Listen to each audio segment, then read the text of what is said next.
जी नाजरीन, ब्रेक के बाद वापस आते हैं। दुरानी साहब जिस तरह मुज़ाकरात की बात कर रहे थे, इसके अलावा वज़ीर-ए-आज़म शहबाज शरीफ ने यह भी कहा है वहाँ जो किल्लत है खाने की वो भी चीज़ें वहाँ भिजवाई जाए, इस हवाले से क्या कहते हैं?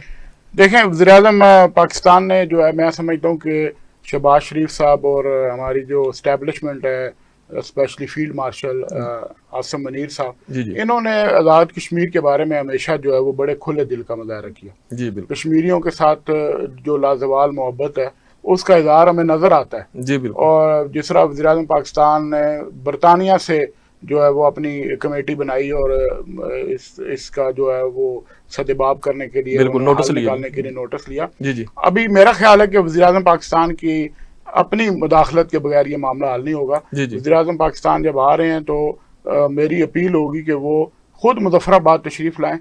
एक तो अमन का पैगाम लेके आएंगे। पूरी दुनिया में जो है एक उनका जो है वो कश्मीरियों के हवाले से जो यकजहती का इजहार होगा।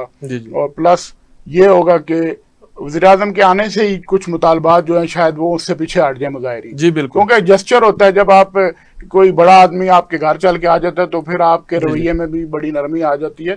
तो मेरा ख्याल है कि एक तो वज़ीर-ए-आज़म पाकिस्तान खुद मुज़ाकरात में शामिल होंगे। और पहला जो उनको स्टेप लेना चाहिए वो ये है कि आज़ाद कश्मीर में जो सियासी अमल रुका हुआ है और वज़ीर-ए-आज़म आज़ाद कश्मीर से उनको फौरी तौर पर इस्तीफ़ा लेना चाहिए, ताकि वहाँ पे इंतज़ामी तौर पे जो मामलात बिगड़े हुए हैं, इंतज़ामी ढांचा जो ज़मीन बोस हो चुका है, तो वो जो है वो दोबारा से रिस्ट्रक्चर हो सके, ताकि ये जो आज एक्शन कमेटी ने इतने लोग लाए हैं, कल इससे डबल ले आएंगे। जत्थे अगर हमले शुरू कर देंगे तो रियासतें तो नहीं चल सकती। तो हम जो एक्शन कमेटी की मुतालबात को समझते हैं कि वो अवामी मुतालबात हैं, लेकिन रियासतें जो हैं वो कभी जत्थों के सहारे पे, जत्थों के रहमो करम पे नहीं छोड़ी जा सकती। तो वज़ीर-ए-आज़म पाकिस्तान को पहले तो आके वज़ीर-ए-आज़म आज़ाद कश्मीर से इस्तीफा लेना चाहिए या आज़ाद कश्मीर में इमरजेंसी का नफाज करना चाहिए। उसके बाद जो है वो अगले मामला जो है चलेंगे, क्योंकि ये जो मुतालबात हैं वो वन नाइट में होने वाले नहीं है। या तो आप कहें कि आप असेंबली को डिसॉल्व कर दें, आज़ाद कश्मीर असेंबली को, दफा 56 का अख्तियार जो वज़ीर-ए-आज़म पाकिस्तान के पास है बैसियत चेयरमैन कश्मीर काउंसिल, तो वो असेंबली को डिसॉल्व करके तो वहाँ पे दोबारा जो है फ्रेश मैंडेट के लिए, इलेक्शन के लिए जो है वो कहें, ताकि नए लोग जो आके वो फैसला कर सकते। अच्छा दुरानी साहब, मैं भी यही सोच रहा हूँ कि अगर ये चीजें आगे बढ़ती हैं तो निज़ाम की चेंजिंग के लिए फिर यही फार्मूला करना पड़ेगा। देखें ना, अब वट्टू साहब मसला ये है कि 13वीं तरमीम हुई आज़ाद कश्मीर एक्ट जो 74 है उसमें। तो जब 13वीं तरमीम हुई तो उसमें ये 12 सीटें जो है ना इनको आईनी तहफ़्फ़ुज़ दे दिया गया। ये 2018 में PMLN की गवर्नमेंट ने दिया। अच्छा। पहले इनको आईनी तहफ़्फ़ुज़ नहीं हासिल था इन 12 सीटों को, ठीक है ना। ये एक आर्डिनेंस के तहत, एक एक्ट में तब्दीली के तहत चल रही थी। जब आपने उनको आईनी तहफ़्फ़ुज़ दे दिया तो अब आइन में तब्दीली जो है वो आइन के साथ इदारा ही कर सकता है ना।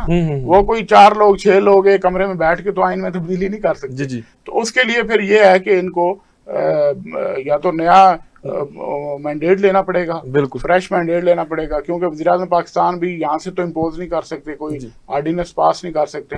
तो आज़ाद कश्मीर असेंबली का ही मैंडेट है कि वो अगर 12 सीटों को ख़त्म करे या 12 सीटों की बजाय वो उनका कोई मैकेनिज्म बना दे कि उनको हमने मुतनासिब रायशुमारी के तहत जो है वो वहाँ से मेंबरान असेंबली को इलेक्ट करना है। तो वो सारा मैंडेट जो है वो आज़ाद कश्मीर असेंबली के पास है। उसकी मंजूरी जो है फाइनली एक्ट में तरमीम तो है वो आज़ाद कश्मीर असेंबली करती है, लेकिन जो एक्ट 74 को जो आईनी तहफ़्फ़ुज़ हासिल है वो वफाकी हुकूमत जो है वो करती है। जिस तरह 13वीं तरमीम फेडरल कैबिनेट ने की थी, शायद खाकान अब्बासी साहब वज़ीर-ए-आज़म थे, उन्होंने जो है वो आखिरी अपनी कैबिनेट मीटिंग में जो है 13वीं तरमीम की मंजूरी दी थी। उसके बाद वो जब मंजूरी मुजफ्फराबाद पहुंची तो हमारे असेंबली ने, पहले हमारी आज़ाद कश्मीर की काबीना ने उसको मंजूर किया, फिर वही तरमीम जो है वो हमारी असेंबली ने जो है ना यूनानी मसली मंजूर कर ली। तो तब वो जाके आइन में तब्दीली हुई थी, उसको आइनी तहफ़्फ़ुज़ हासिल हुआ था ये 12 सीटों को। तो अब जो है ये जो आप फरमा रहे हैं, तो ये मुज़ाकराती टीम तो ठीक है, वक्ती तौर पर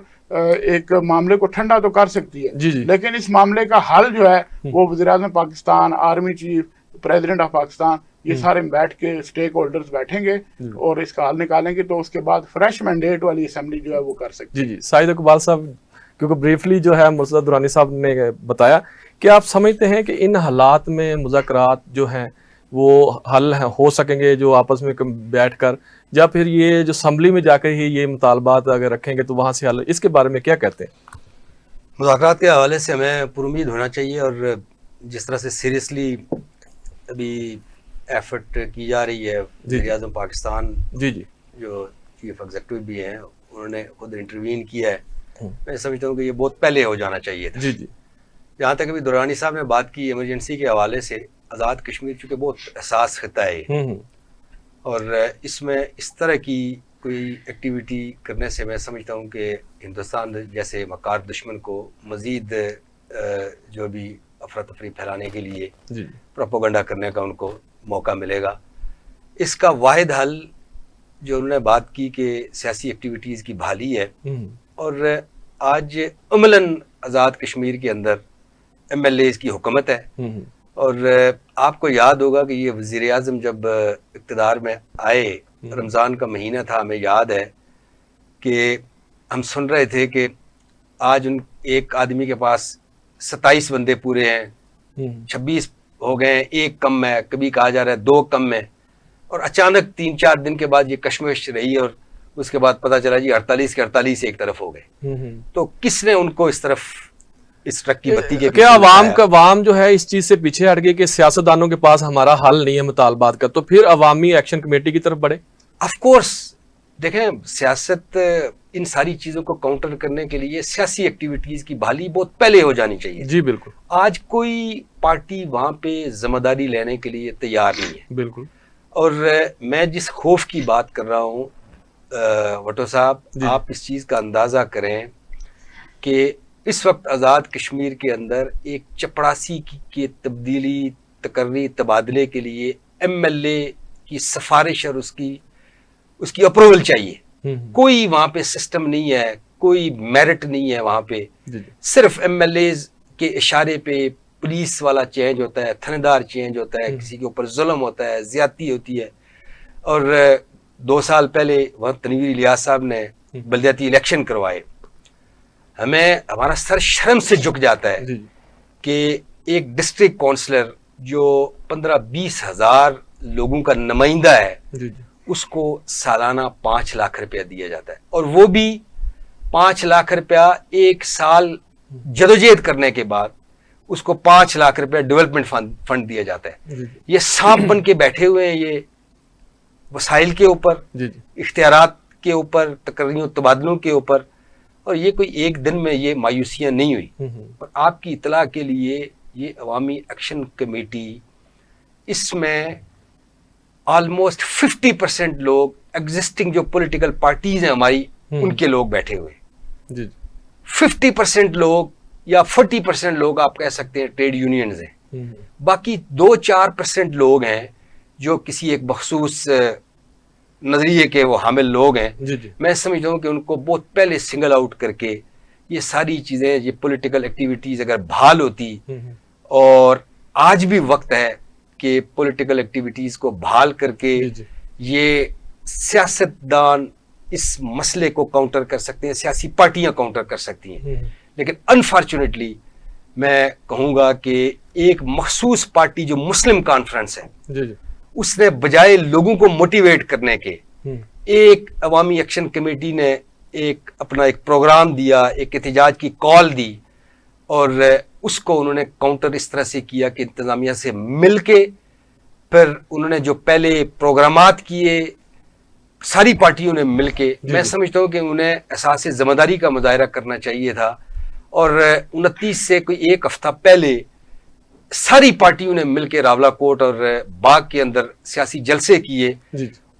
उससे पहले चलें वो एक शायद हवाओं में उड़ रहे थे या कोई और तरह से चीजों को देख रहे थे, लेकिन कम से कम जब वो मुकम्मल तौर पे वो फ्लॉप हो गए, उनके वो प्रोग्रामात, वो जलसे, सारी पार्टियों ने मिलकर वो 1-1 हज़ार लोग नहीं जमा कर सके, तो मैं समझता हूँ कि उस वक्त उनको उससे जो सख्त रवैया है उसको फौरन तब्दील कर लेना चाहिए, उसको सीखना चाहिए था, उससे सीखना चाहिए था। बिल्कुल। और हमने ये देखा कि उन्होंने सीखने के बजाय उनके रवैये में मजीद सख्तियां आई। और मैं भुट्टो साहब आपको बताऊं, मैं उस दिन 28 की रात को हम आज़ाद कश्मीर रोड के ऊपर थे धीरकोट में, और जिस तरह से वो जत्थे इंतजामिया से मिलके वो अभी स्ट्राइक शुरू नहीं हुई, अभी शटर डाउन नहीं हुआ, तो उन्होंने खोलने के लिए, शटर ओपन करवाने के लिए जिस तरह से ओछे हथकंडे उन्होंने इस्तेमाल करने की कोशिश की इंतजामिया से मिलके, तो मैं अपने साथियों को उसी रात मैं कह रहा था कि देखें अभी स्ट्राइक का आगाज नहीं हुआ और इससे पहले ही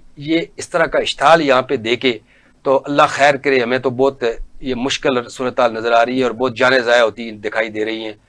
तो वही हुआ कि अगले दिन फिर मुजफ्फराबाद में, और ये जो दो जगह पे सबसे ज्यादा कैजुअलिटीज मुजफ्फराबाद और धीरकोट के अंदर, ये कंपैरेटिवली सबसे पुरअमन इलाके थे और यहाँ प्रेजेंस थी मुस्लिम कॉन्फ्रेंस की। दोनों जगह पे मुस्लिम कॉन्फ्रेंस मौजूद थी, बाकी पूरे आजाद कश्मीर में उसकी कोई प्रेजेंस नहीं है, और वहाँ सबसे ज्यादा कैजुअलिटीज हुई है। ये बड़ी बदकिस्मती की बात। दुरानी साहब, मैं आपकी तरफ आता हूँ, आप सियासी से सूरत हाल को अच्छी तरह देखते हैं कि आप समझते हैं कि सियासी निज़ाम को चेंज होना चाहिए, न्यू लोगों को आना चाहिए, जवान नस्लों को आना चाहिए, और इसके अलावा जलसे की बात की, मैं वही पॉइंट लेकर आऊँगा कि नून लीग के यहाँ नुमाइंदे बैठे थे, मैंने जब जलसे का सवाल किया तो वो कह रहे हैं शाम हो गई तो यहाँ से लोग उठ जाते हैं, शाम को अपनी घरों को चला जाते हैं, वो खाली कुर्सी है, उस जलसे का नाकामी बिल्कुल समझ नहीं आ जाना चाहिए था कि अवाम पीछे हट गई, उसी वक्त ही फौरी उस पर अमल करना चाहिए था, अवाम में जाना चाहिए। बात तो ये है कि जलसे का जो मकाम इन्होंने रावलाकोट जो है ना, वो इंतखाब ही जो है वो बड़ा गलत था।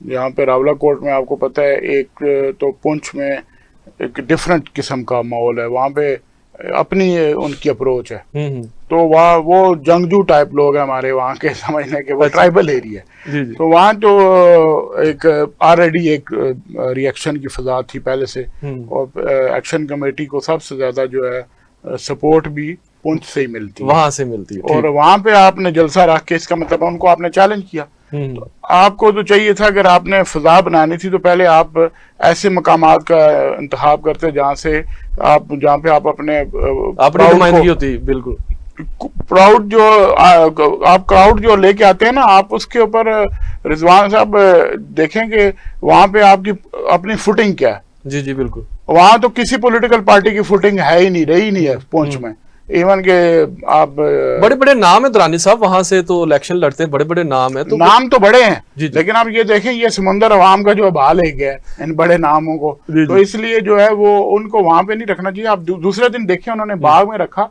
तो बाग में सियासी सारी जमातें नहीं थी, वहां पे मीर अकबर साहब मिनिस्टर या उनके साथ कुछ मुस्लिम कॉन्फ्रेंस या बाकी जमातों ने थोड़ा बहुत तावन किया, तो वहां तो उन्होंने कामयाब जलसा कर लिया। लेकिन पुंछ में, वहां पुंछ की धरती में वहां पे रखना, इसका मतलब था बाहर से भी लोग लेके जाना, वो ही एक तासर जो है गलत पैदा हुआ कि पंजाब से लोग आ रहे हैं, गाड़ियों में लोग जा रहे हैं, पैसों पे लोग जा रहे हैं, तो ये फैसला ही गलत था। उसने ये किया कि जो सियासी जमातों का थोड़ा बहुत शर्म पर्दा था ना, जो थोड़ी बहुत साख थी, वो भी उस दिन वो खत्म कर दी, समझ लें कि वो शर्म पर्दा, वो साख, वो सब कुछ उस दिन उन्होंने वहां पे जो है ना वो मट्टी में मिला दी, तो इसलिए वो गलत फैसला था। उसके बाद जो है ना इन्होंने वहां पे जो साइफर का किया कश्मीर हाउस में बैठ के, सियासी जमातों ने जो है वो उससे पहले वो एक कॉन्फ्रेंस की, वहां पे साइफर लहराया गया और वो साइफर से फिर पीछे हटना पड़ा। तो देखें हुकूमतें ऐसे नहीं करती हैं कि आप एक दिन एक बात कहते हैं, दूसरे दिन आप उससे यू टर्न ले लेते हैं, या तो इमरान खान की तरह फिर आप कह दें कि हम भी यू टर्न लेते हैं, तो वो उन्होंने दूसरे दिन उससे भी यू टर्न ले लिया। तो इससे क्या हुआ, पब्लिक सेंटिमेंट जो है ना उसमें एक्शन कमेटी के हवाले से मजीद जो है वो हमदर्दी का एक पहलू बना, और उन्होंने सोचा कि ये हमारी एक्शन कमेटी को नुकसान पहुंचाने के लिए कभी साइफर का ला रहे हैं, कभी ये भारतीय एजेंटों का नाम दे दिया जा रहा है, कभी फंडिंग का कहा जा रहा है कि इराक की फंडिंग है। तो उससे क्या हुआ कि अवामी जज्बात जो है वो मजीद उभरे, आपने इश्तियाल दिलाया, तो जब आप आवाम को इश्तियाल दिलाते हैं तो फिर ये हाल होता है जो आज हो रहा है। और आज अभी मैं आपको बता देता हूँ कि मुज़ाकरात जो हैं वो तातल का शिकार हो गए और वो कल तक चले गए, क्योंकि मुजफ्फराबाद वालों को ये पता है, एक्शन कमेटी वालों को, कि हमारे मजीद साथी जो हैं वो पुंछ और बाग और कोटली और बिम्बर से और डडियाल से आ रहे हैं, तो वो हजारों की तादाद में जब मुजफ्फराबाद पहुंच जाएंगे तो फिर आप इनका देखिएगा रवैया कैसा होगा, रवैया चेंज होगा। इसलिए अभी तक उन्होंने डिले टैक्टिक्स इस्तेमाल किए हैं। उन्होंने ये मुतालबा पेश किया कि पहले तो आप सर्विस बहाल करें इंटरनेट की और मोबाइल की, उसके बाद फिर हमारे सारे साथी यहाँ इकट्ठे हो जाएंगे, हमारा उनसे रब्ता जो डिस्कनेक्ट है वो हो जाएगा, कायम हो जाएगा रब्ता, तो फिर आप हमारे से कल दोबारा मुज़ाकरात शुरू करें। तो कल तक जो है वहां पे मुजफ्फराबाद में तिल धरने की जगह नहीं होगी।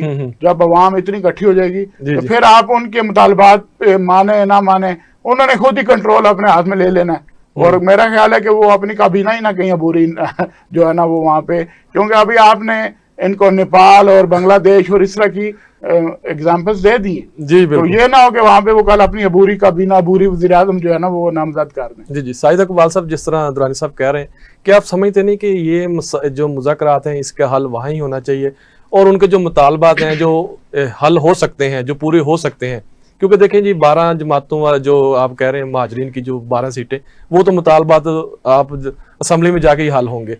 तो जो मुतालबात जेन्युइन जो मुतालबात वो हल हो जाए तो ये एहतजाज खत्म हो जाना चाहिए। ऑफ कोर्स ये काफ़ी हद तक इसके ऊपर सबसे बुनियादी चीज़ है, इसके ऊपर सीरियसनेस दिखाने की ज़रूरत है। जी। और जिस तरह से मैं समझता हूँ कि अनफॉर्चुनेटली पब्लिक सेंटीमेंट को कोई भी नहीं समझ सका, सियासी पार्टीज नहीं समझ सकी, और लोग रोडों के ऊपर निकले और उनको इस तरह के गद्दारी के सर्टिफिकेट देना बजाय इसके कि उनके साथ बैठ के प्यार मोहब्बत से बात की जाती, तो सीरियसनेस किसी भी मौके पे हमने नहीं देखी। और फिर ये जो ऑल पार्टीज सतह पे देखिए, आज़ाद कश्मीर में बहुत सारी पार्टीज़ हैं, बड़ी उनकी प्रेजेंस भी है, असेंबली के अंदर उनकी अगरचे प्रेजेंस नहीं है, जमात इस्लामी है, जमीयत उलमा इस्लाम है। मैं समझता हूँ कि जो बाहर बैठी हुई, असेंबली के बाहर जो बैठी हुई हमारी पार्टियाँ थी, उनका भी एक रोल बनता था, बजाय इसके कि वो सारे एक स्टेज के ऊपर जमा होते।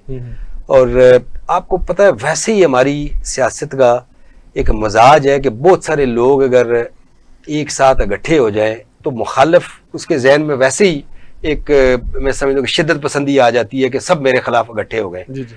तो सियासी पार्टीज को बजाय ये जो आल पार्टी सतह के जलसे करने के, मैं समझता हूँ कि जब हम ये कहते हैं कि इस अवामी एक्शन कमेटी में 50% लोग इन एग्जिस्टिंग पार्टियों के हैं, तो अपने अपने तौर पे अगर वो प्रोग्रामात करते, जलसे करते, अपने अपने जो कारकुनान हैं उनको एंगेज करते, जो इस वक्त अवामी एक्शन कमेटी को रिप्रेजेंट कर रहे हैं, मैं समझता हूँ कि वो उसके ज्यादा अच्छे असरात पड़ते, बजाय इसके कि ये सारा जो पूरा कुंभा है ये एक स्टेज पे आ गया और फिर वो फ्लॉप हो गया, तो ये शायद भरम भी इनका रह जाता। ये अलग अलग से करते और अपने ये लोगों को भी एंगेज कर सकते थे। बिल्कुल। और मैं समझता हूँ कि ये जो सिचुएशन थी इसको किसी हद तक इसको मिनिमाइज किया जा सकता था।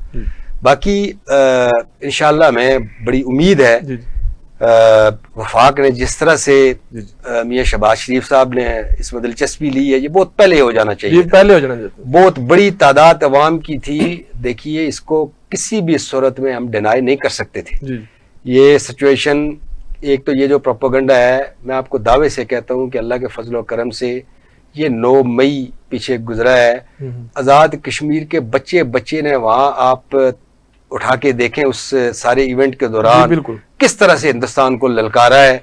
और बॉर्डर लाइन के ऊपर, LOC के ऊपर हमारे लोग वो बिल्कुल कमर बस्ता थे कि हम हिंदुस्तान के खिलाफ उसकी किसी जहारियत का मुंह तोड़ जवाब देंगे, कोई शक नहीं। तो ये सारी कन्फ्यूजन थी और इन्हीं लोगों के हमारे आबा अजदाद ने कुर्बानियाँ दी और कोई इसको डिनाई नहीं कर सकता या इससे रूहगर्दानी नहीं कर सकता। ये सिर्फ नौजवानों को सियासी रास्ता देने की बात है, उनको समझाने की बात है, उनको इनकरेज करने की बात है कि वो कल अगर सियासत में आते हैं तो उनको पावर भी मिलेगी। ये सियासत चंद खानदानों का के करने का नाम नहीं है, बल्कि इसमें नौजवान भरपूर किरदार अदा कर सकते हैं। ये एस्टेब्लिशमेंट को भी ये बात समझ लेनी चाहिए और हुकूमत पाकिस्तान को भी मैं समझता हूँ कि ये बात समझ लेनी चाहिए कि ये जो घिसे फिटे ये जो लोग हैं जो इनका मकसद और मतमे नजर सिर्फ इक़्तिदार है। किसी भी प्रोग्राम के लास्ट में है कि आप समझते हैं कि वजीर आजम पाकिस्तान को आकर वहां का दौरा करने की बड़ी अशद जरूरत है लास्ट में? जी, मैंने तो वज़ीर आज़म पाकिस्तान से अपील भी की है कि वज़ीर आज़म खुद तशरीफ लाएं, एक जेस्चर दें और कश्मीरियों को जो है वो हौसला भी होगा वज़ीर आज़म के आने से। और वज़ीर आज़म पाकिस्तान के मुजफ्फराबाद के आने से उनकी इज्जत में कमी नहीं होगी, बल्कि उनकी इज्जत में दुनिया भर में इजाफा होगा कि वज़ीर आज़म पाकिस्तान ने जो है, जिस तरह आज उन्होंने कमेटी भेजी, इसी तरह अगर वो खुद आएंगे तो मेरा ख्याल है कि मुज़ाकरात ना सिर्फ कामयाब होंगे बल्कि इसका कोई हल जो है ये मंतकी अंजाम तक पहुंचेंगे मुज़ाकरात। अभी तक तो जो मुज़ाकरात हैं वो नाकाम हुए हैं। इस वक्त तक जो इतलात हैं वो ये है कि उसमें तातल का शिकार है मुज़ाकरात और ब्रेक कर दी गई है कल तक। ठीक है। तो वही जो मैंने आपको पहले बताया था कि ये कमेटी सिर्फ इनको एंगेज करने के लिए गई है।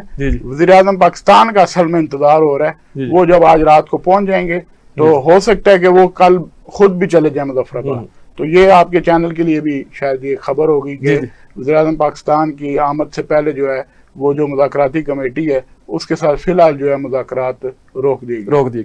मुर्तज़ा दुरानी साहब बहुत शुक्रिया, साहिद इकबाल साहब आपका भी बहुत शुक्रिया। जी नाज़रीन, बिल्कुल वज़ीर-ए-आज़म पाकिस्तान को विज़िट करना चाहिए और हो सकता है कि वज़ीर-ए-आज़म साहब जाएँ, ये सारे मसले का हल निकल आए। आज के प्रोग्राम से रिजवान भट्ट को इजाज़त दें। अल्लाह ने के बाद।